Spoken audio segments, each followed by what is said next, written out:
Imagine a world where your thoughts, your words, your very education could be weaponized against you.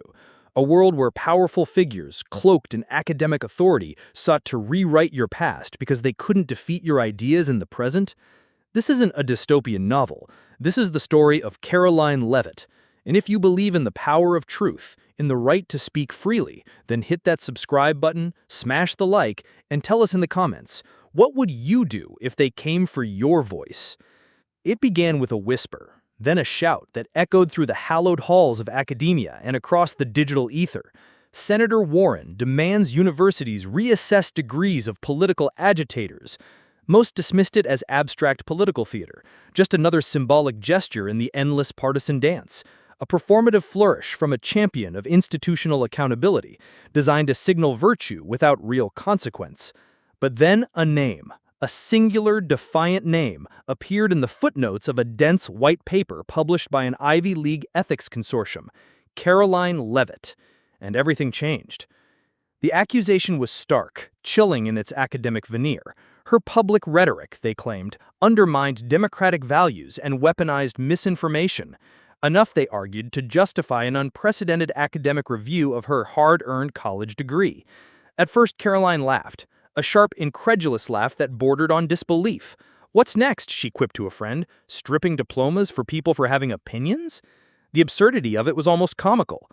But the noise, like a creeping tide, grew louder. Panels were convened, solemn-faced academics debating her fate in hushed tones. University boards, once bastions of intellectual freedom, held closed-door discussions, their deliberations shrouded in secrecy. Petitions, meticulously crafted and laden with moral outrage, flooded in from progressive student groups, demanding her academic censure. Anonymous professors from her very own alma mater, once colleagues, now called her a liability, their voices dripping with a feigned concern that masked a deeper, more chilling intent. And at the very center of it all, orchestrating the escalating chorus, was Senator Elizabeth Warren. Former Harvard law professor, champion of institutional accountability, and now the loudest and most unyielding voice calling for Karoline's academic execution. Live on national television, her voice resonating with the gravitas of decades in power, Warren declared, her gaze unwavering, "When a person uses their education to mislead millions, to spread dangerous rhetoric, and to attack the very foundation of academic integrity, it is not only fair to question their degree, it is necessary." The clip went viral, a digital wildfire consuming every corner of the internet. Karoline was stunned, but not shaken. There was a quiet resolve that settled over her, a steely determination that belied the public storm. From her home studio, she recorded a calm, focused response, her words cutting through the manufactured outrage with surgical precision. "Senator Warren believes my degree should be revoked because I don't repeat the party line. That's not education, that's indoctrination. And I won't apologize for speaking truth just because it makes elites uncomfortable." Her followers, a rapidly growing legion of independent thinkers, rallied to her side. But the attacks only escalated. Cable news, ever eager for a new villain, began framing her as a symbol of radicalized youth, a dangerous provocateur. Think tank analysts, with their carefully constructed arguments, called her a threat to academic consensus. Some of her former classmates, once friends, publicly distanced themselves. One even coldly remarked, "We all knew she'd go too far." Behind the scenes, powerful university donors, longtime friends and allies of Senator Warren, pushed relentlessly for a formal inquiry. Legal experts, their brows furrowed, began debating the unprecedented question: could a degree truly be taken away over ideology? Karoline didn't back down. She appeared on every platform that would host her, from the friendly confines of conservative talk shows to the hostile battlegrounds of town halls, stating again and again with unwavering conviction, "They're not trying to silence me because I'm wrong, they're trying to silence me because I'm effective." The stage was being set, not just for a debate, but for a reckoning. And Karoline Leavitt, the girl they tried to erase, was ready. The relentless drumbeat of accusations, the whispers of academic censure, the very real attempts to erase her past, Karoline Leavitt had faced it all.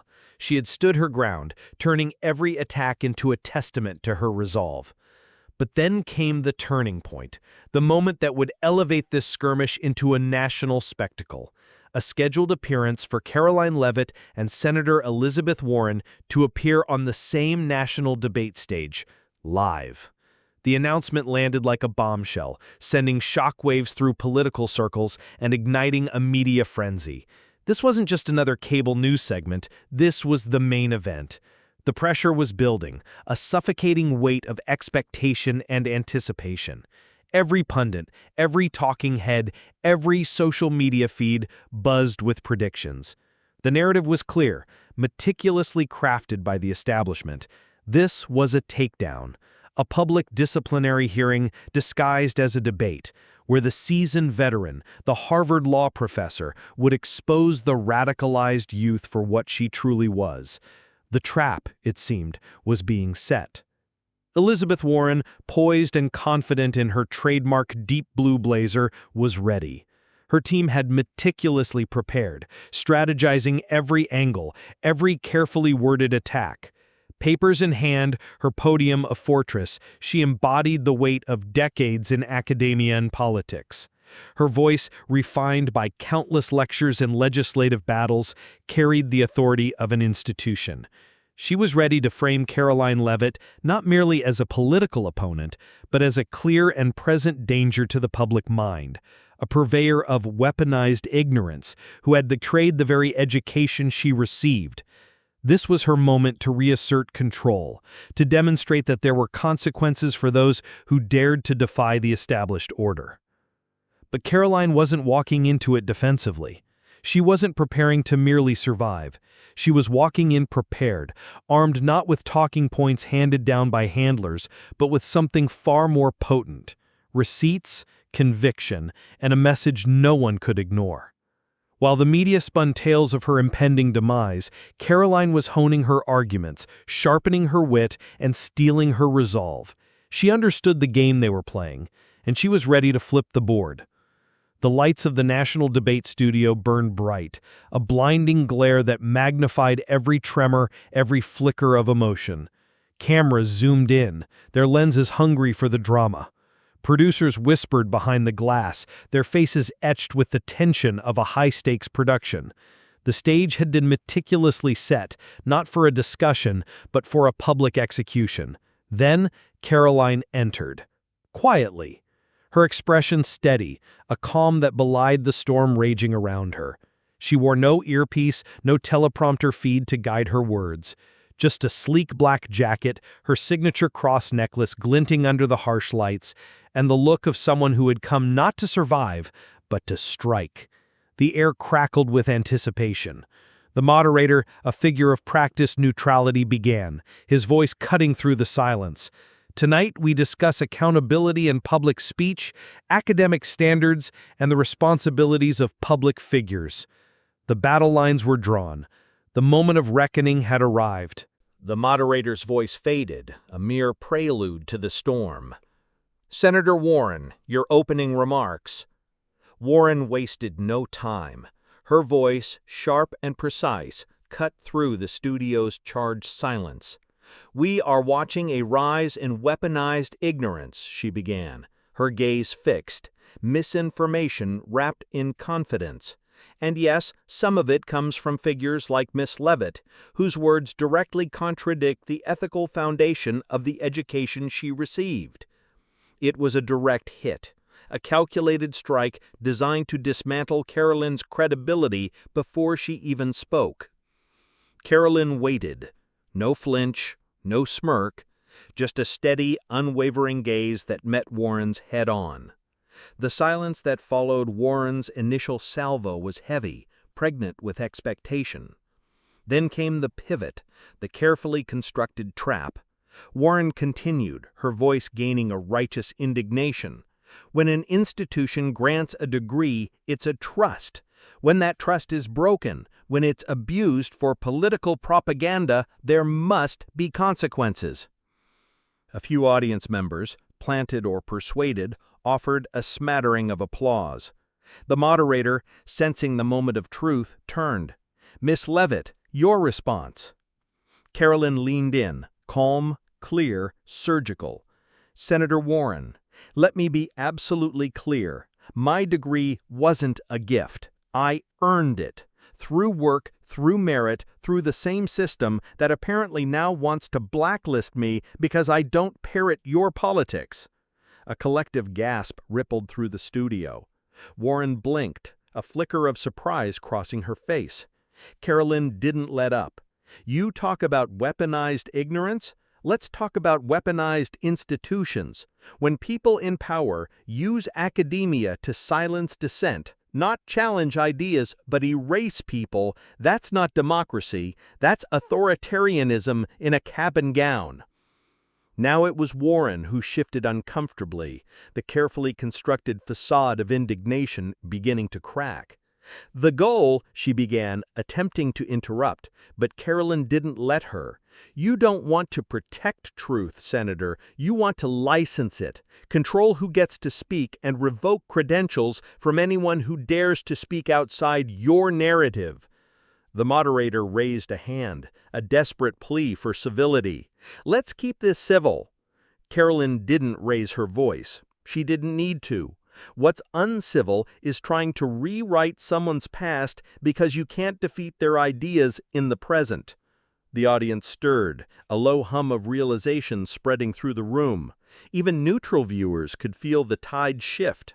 What was framed as a disciplinary debate had become something more, a reckoning. Warren stared ahead, but her voice lost its edge. Karoline had flipped the premise of the evening in one segment. She wasn't defending herself anymore. She was indicting the system trying to bury her, and she was just getting started. Elizabeth Warren had expected resistance. She hadn't expected exposure.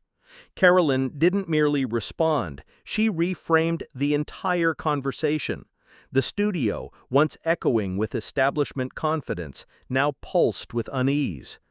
The moderator, sensing the rising tension, attempted to steer things back to neutral ground. "Senator Warren, is your call to revoke degrees truly about ethics, or is it political?" Warren straightened, grasping for higher ground. "This isn't political. It's about the integrity of our institutions. When a person misuses their education to spread harmful ideas, we must ask, should that institution still endorse them?" Karoline nodded lightly, as if she had been waiting for that exact sentence. "Let's talk about endorsement." She reached beneath her notes and pulled out printed pages, emails, quotes, screenshots.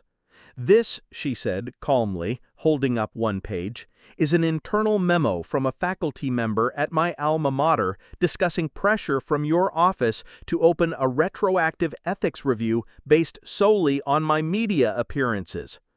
Warren's face tightened. "That's out of context." She lifted another. "And here's an email from a university board member stating, 'Your campaign donors threatened to withhold contributions unless problematic alumni like me were handled.' Want to keep going?" The audience gasped, audibly. Warren looked toward the moderator, but he remained frozen, perhaps as stunned as the viewers. "Senator, you call this about institutional integrity, but what you're really doing is using academia as a weapon to punish people who embarrass you politically." Warren tried to pivot. "You've made statements that you disagree with," Karoline interjected, "and disagreement doesn't equal disqualification." The crowd buzzed. Karoline pressed forward. "When you politicize a person's education, you set a precedent where truth isn't earned, it's licensed. And if the wrong people hold it, you revoke their right to speak." Now it wasn't just a debate, it was a full ideological standoff. Media outlets were already clipping the moment in real time. Twitter exploded with hashtags, "Stand with Karoline," "Jock Degree Control," "Warren Meltdown." Karoline looked directly into the camera, not just at Warren, but to every young person watching. "If they can try to erase my degree because I think differently, they'll come for yours next. This isn't about me, it's about who gets to speak in America and who gets silenced." The crowd roared. Warren opened her mouth again, but the shift had happened. She was no longer on offense. She was defending a structure that now looked vindictive and losing control of the narrative. The studio was no longer neutral ground. It was a battlefield, and Karoline Leavitt had claimed the high ground. With the dust settling and the initial outrage cycle cooling, Karoline quietly launched her next move, a multi-campus speaking tour titled Uncancel America. The kickoff event was in Pennsylvania, a state where legacy media and political institutions still held sway, where the very idea of challenging the established narrative felt like heresy. But the auditorium filled within minutes. Students, young and old, lined up outside in rain and wind just to hear her speak. She didn't come with security squads or teleprompters, just a wireless mic, a small cross necklace, and a message that now resonated far beyond partisan lines. "They said I was dangerous," she declared, her voice ringing with conviction. "And maybe I am, but only to systems built on silence." The crowd cheered, not because they agreed with every policy position she held, but because they recognized what she represented: resistance to manufactured control. Each stop on the tour brought more press coverage, more college groups requesting her presence, and more young people breaking from the echo chambers they were raised in. At one event, a liberal student stood up nervously during Q&A. "I don't agree with your politics," he confessed, "but I agree with your right to speak them, and I'm starting to question why that makes me nervous." Karoline smiled. "That means you're thinking for yourself. That's what scares them most." Meanwhile, Warren's team remained quiet, unnervingly quiet. No new public appearances, no official statements. A few surrogates tried to frame Karoline's tour as provocative performance art, but it only made them seem out of touch. Karoline was moving with speed and clarity. They were stuck doing damage control. And then came the endorsement that truly shook the foundations of the establishment. A group of former university professors from both conservative and liberal institutions released a joint statement. "Academic recognition cannot and must not be contingent on ideological alignment," it read. Ms. Leavitt's case was a dangerous precedent. We stand against it. It went viral in less than 3 hours. More importantly, it gave Karoline something she hadn't asked for: validation from inside the very system that had tried to erase her. She addressed it briefly during a live stream. "I don't need their approval, but I'll take their honesty, because that's how real progress begins, by speaking truth even when it's uncomfortable." By now, Karoline wasn't just a media figure. She was a symbol of resistance, of resilience, of refusal to conform. And yet she remained grounded. No political campaign, no fundraising pitch, just a message. Your voice is yours, and no institution, no senator, no network, no degree board gets to take it away. She'd gone from the edge of cancellation to the center of conversation, from being targeted to being trusted. What started as a televised confrontation had grown into a cultural inflection point, and Karoline Leavitt was now its face. She didn't set out to be a movement, she didn't brand herself as a revolutionary, but by simply refusing to fold, by challenging the idea that power could decide who was educated enough to speak, Karoline had done what few political figures managed to do. She changed the terms of the debate. Media outlets began reluctantly referring to her as a generational voice. Colleges that once tried to distance themselves from her were now rethinking policies on alumni discipline. Some even started internal reviews of ideological neutrality. One Ivy League board member anonymously admitted to a reporter, "We were terrified of becoming the next viral story." Karoline's speeches were now being cited in academic forums, even by those who didn't agree with her views. Professors used them in debate courses to discuss power, speech, and institutional control. But Karoline wasn't focused on the accolades. Her eyes were on the next fight. She began working with legal scholars and free speech attorneys on drafting what she called the Academic Integrity and Neutrality Act, legislation that would prohibit educational institutions from retroactively punishing alumni based on political expression. When asked why she was bothering with policy instead of just staying on the media circuit, Karoline replied, "Because I'm not here to trend. I'm here to leave something behind." It wasn't about vengeance, it was about defense, not just for her, but for every student who watched her stand her ground and realized, if they can do it to her, they can do it to me. She started meeting privately with student leaders on both sides of the aisle, not to convert them, but to empower them. "We don't have to agree," she'd say, "but we better agree that neither of us should be shut down for speaking."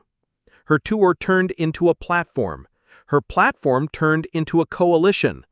By now, even some of Karoline's harshest critics had to admit she had reshaped the cultural battlefield not with rage, but with reason sharpened by resistance. In a final interview that week, a reporter asked, "What do you want your legacy to be?" Karoline looked into the camera without hesitation. "That I reminded people their minds aren't leased from the state, and that the loudest voice in the room doesn't always belong to the system. Sometimes it belongs to the one they tried to silence." The stage was set. The moment Karoline Leavitt had been building toward since the first time they tried to strip her name from her own accomplishments. The final stop of the Uncancel America tour wasn't a campus auditorium, it was Capitol Hill. She wasn't there for a speech, she was there to testify. A bipartisan subcommittee had been convened, reluctantly, to investigate the politicization of academic institutions and alumni censorship. Most thought it would be a symbolic gesture, a few statements, some procedural platitudes, then move on. They underestimated the girl they tried to erase. Karoline walked into the hearing room in silence, not flanked by a team of lawyers, not holding a stack of talking points. Just one worn folder in her hands and that same cross necklace around her neck, glinting under the fluorescence. She was calm, but when she began speaking, it was clear she didn't come to play defense. This isn't just about a degree, it's about power, and who decides who gets to use their education. She laid out everything: the pressure from Warren's office, the university's internal politics, the public smear campaign, the leaked memos, the media complicity. And then, with quiet force, she said, "They used to burn books. Now they just try to unwrite people."